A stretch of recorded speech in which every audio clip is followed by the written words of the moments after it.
Salam sejahtera kepada Dr. Bakish. Kami daripada kumpulan ke-15 akan membentangkan sampling method.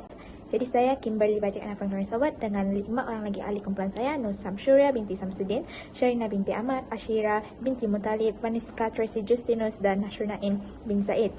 Jadi, apakah definisi bagi metode persampalan ini? Jadi, menurut Kurzweil pada tahun 2014, sampling method ini dia adalah dalam satu konteks penelitian, termasuklah penelitian dalam bidang kaunseling. Jadi, fokus kita di sini adalah bidang kaunseling, di mana dia merujuk kepada proses memilih sejumlah individu itu dari populasi yang lebih besar untuk mewakili populasi tersebut dalam kajian.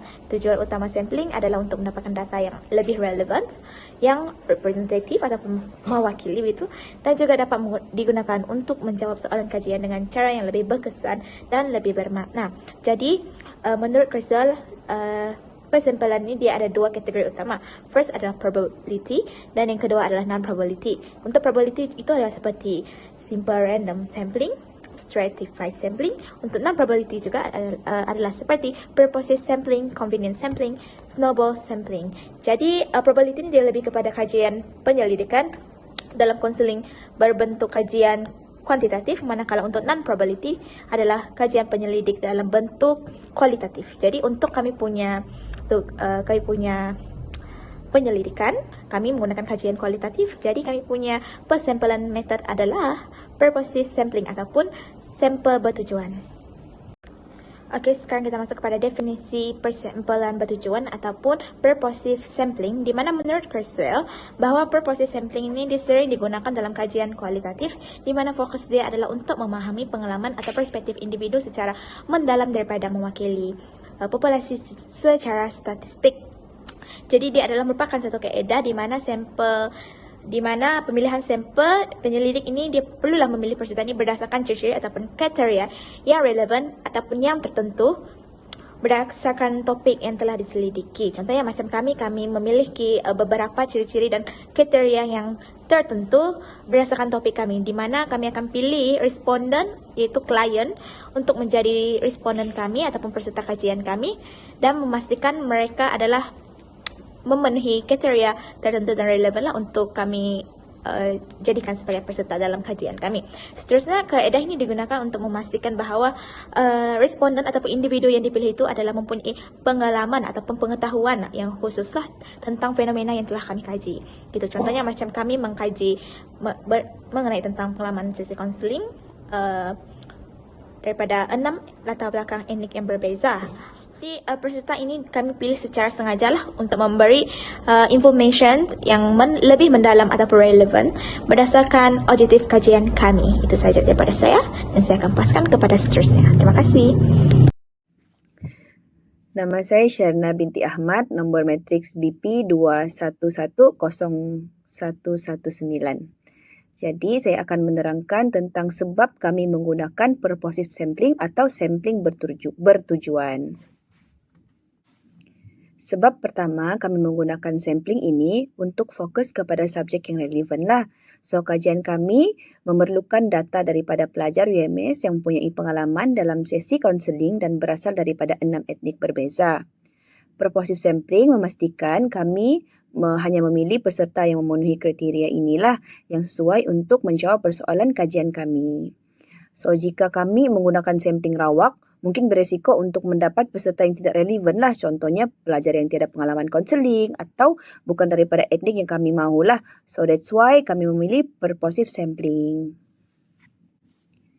Sebab kedua, kami memilih sampling ini untuk menyokong kajian kualitatif. So purposive sampling sering digunakan dalam kajian kualitatif kerana fokusnya adalah untuk mendapatkan data yang mendalam dan bermakna daripada individu tertentu yang boleh memberikan maklumat yang kaya atau rich information tentang fenomena yang kami kaji. Jadi, kajian kami bukan bertujuan untuk mendapat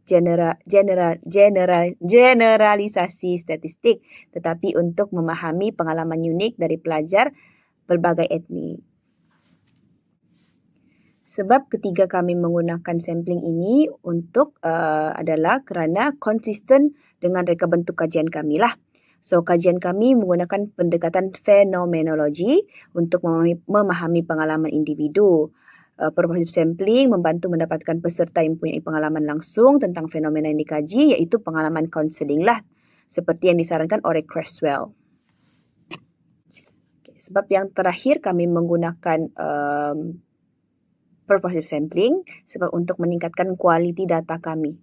Dengan purposive sampling, kami boleh memilih peserta yang dijangka, memberikan naratif yang mendalam dan bermakna tentang pengalaman kaunseling mereka lah. So, ini memastikan supaya data kami lebih kaya, lebih relevan dan lebih berfokus kepada objektif kajian kami. Assalamualaikum warahmatullahi wabarakatuh. Nama saya Ashira binti Mutalib, memegang nombor matriks BP 2110267, dan pada kali ini saya akan membentangkan prosedur pemilihan peserta kajian menggunakan purposive sampling. Untuk prosedur yang pertama sekali adalah kita perlulah menentukan objektif kajian. Seterusnya kita perlulah menetapkan kriteria pemilihan. Seperti kajian yang telah kami jalankan, untuk kriteria pemilihan yang kami akan pilih bagi peserta kajian adalah berkenaan dengan 6 latar belakang etnik yang berbeza, iaitu etnik Melayu, Iban, Cina, Brunei, Bugis, Kadazan Dusun dan juga Kadazan Dusun. Ini disebabkan peserta kajian yang kami terlibat dalam kajian ini sebanyak 6 peserta. Dan seterusnya perlulah mengenal pasti sumber peserta, di mana yang seperti saya katakan tadi, daripada 6 latar belakang etnik yang berbeza yang merupakan pelajar UMS sekurang-kurangnya telah menghadiri satu sesi kaunseling, iaitu pengalaman menjalani sesi kaunseling. Dan setelah kita mengenal pasti sumber peserta dan juga menetapkan kriteria, kita perlulah menghubungi peserta yang berpotensial tersebut, yang dimana kita dapat mengenal pasti selari dengan etnik yang kita ingin kaji, itu seperti yang dalam kajian kami lah. Seterusnya melakukan saringan di mana untuk mengenal pasti dan juga menjelaskan kepada peserta-peserta kajian tentang tujuan kajian ini dijalankan.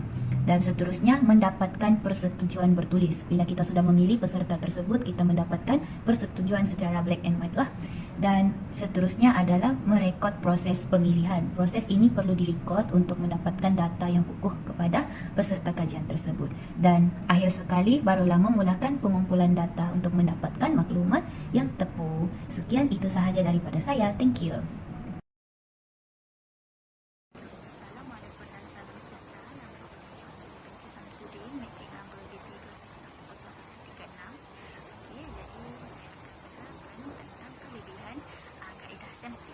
Okey, jadi kelebihan pertama yang dapat kita lihat adalah dalam kajian fenomenologi ini, penyelidik biasanya akan menggunakan persampaian yang bertujuan untuk memilih peserta yang mempunyai pengalaman langsung dengan fenomena yang dikaji. Jadi, ini akan memastikan data yang diinput itu benar-benar relevan. Itu adalah kelebihan yang pertama. Untuk kelebihan kedua pula, jadi apabila kita menggunakan fenomenologi ini, dia tidak akan mementingkan saiz sampel yang besar, tetapi dia menekankan kualiti data. Okey, so persampelan yang baik dia akan membantu penyelidik mendapatkan maklumat mendalam tentang pengalaman individu. Okey, so yang ketiga pula adalah persampelan yang dalam kajian fenomenologi ini dia lebih memberi tumpuan kepada konteks pengalaman individu. Jadi dia yang akan memudahkan pemahaman tentang makna fenomena tersebut. Okey, dan yang terakhir adalah persampelan yang fokus membantu kajian fenomenologi ini. Dia akan mengekalkan keunikannya dan mengelakkan generalisasi berlebihan dan lebih menumpukan kepada pengalaman peribadi. Itu saja daripada saya tentang kelebihan kaedah sampling. Terima kasih.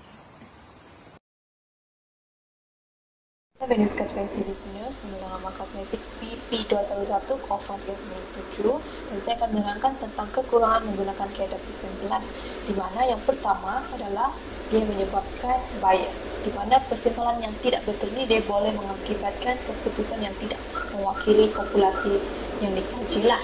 Yang kedua lah larat persempelan, di mana berlaku larat dalam pemilihan sampel boleh mempengaruhi keputusan kajian lah.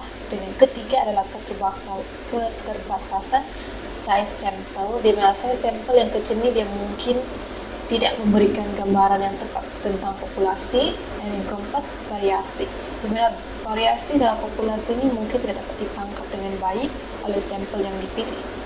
Dan akhir sekali ialah masa. Sesetengah kadar persimpulan ini mungkin memerlukan sumber yang tinggi dari segi masa. Itu daripada saya serahkan kepada pembuatan seterusnya. Terima kasih.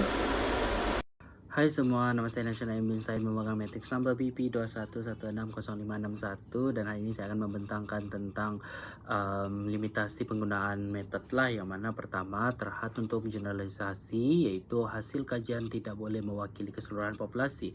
Contohnya kajian yang kami jalankan di UMS dan hanya peserta UMS saja yang kami ambil, dan mungkin kami punya secara tidak langsung kami punya maklumat pun hanya berada dalam UMS saja, dan mungkin sekiranya kami punya kajian ataupun maklumat kajian dibawa ke tempat lain, which is di university lain, mungkin tidak akan orang bilang sama lah, dan mungkin tidak akan relevan untuk mereka sebab mungkin mereka ada pandangan orang masing-masing. Lepas tu, dan yang kedua adalah bias pemilihan peserta, yaitu pemilihan peserta mungkin cenderung kepada mereka yang menyokong pandangan penyelidik, which is mungkin kami hanya memilih peserta-peserta yang ngam dengan kajian kami, dan juga dorang pun hanya menjawab mengikut apa yang dorang rasa ngam dengan apa yang kami mahukan, dan itu merupakan bias lah dalam pemilihan peserta. Dan juga sampel kami juga kecil, which is jumlah peserta yang terhad mungkin tidak mencerminkan ke semua perspektif lah, which is dalam UMS ni hanya banyak pelajar yang telah mendapat sesi konseling, tapi hanya beberapa saja yang kami ambil untuk kami punya kajian. So dengan sampel yang kecil mungkin maklumat kami hanya terhad dan tidak banyak begitu, berbanding sekiranya kami mengambil sampel yang lebih besar dan mungkin maklumat-maklumat baru ataupun banyak maklumat yang akan kami rangkul lah begitu. Dan juga kebergantungan hubungan penyelidik dan peserta. Data bergantung kepada kepercayaan dan keselesaan peserta terhadap penyelidik lah, which is benda ini juga berlaku sekiranya peserta temu bual itu dia lebih macam selesa dengan kami, dia lebih selesa dan lebih ngam dengan kami, mungkin dia akan lebih open minded lah untuk sharing begitu. Tapi kalau sekiranya tidak, itu yang akan menyebabkan pengumpulan data kami juga terhadap benda ni. So like half of peserta mungkin dia tidak akan share benda-benda yang sensitif dengan penemu bual lah. Dan akhir sekali, kekurangan masa dan sumber lah. Proses pemilihan peserta memerlukan masa dan kos, terutama populasi yang sukar diakses. Contohnya dari segi masa pula, banyak pertumbuhan masalah as a student di sini. Dorang akan banyak sangat masa-masa yang untuk dorang buat aktiviti harian dan juga tugasan dan juga sebagai seorang student begitu. Dan juga daripada kos pula, ada beberapa kami punya responden juga menolak untuk datang ke fakulti oleh kerana kami punya mungkin oleh kerana jarak antara fakulti dan rumah mereka jauh, jadi memerlukan kos di situ untuk datang. So sekian itu saja daripada saya untuk limitasi penggunaan kami punya metode. Thank you.